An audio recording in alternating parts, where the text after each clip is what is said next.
ક્યારેય ઉદાસ નથી જોયા સ્વામી. સવારનો સૂર્ય નારાયણ ઉગતા તમે નગર ફરવા જાતા મારા નાથ.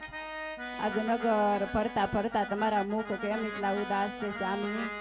આજે અમને જોઈને તમે અવળું શા માટે ફરી ઉભા છો મારા નાથ? તો લાય મારા સ્વામીના શરણે લાખ લાખ વંદન કરી પછી એના રુદિયાની વાત જાણું કે મારા નાથને કયા વાતનું દુઃખ છે. એ આજે સતી રે એ આવીને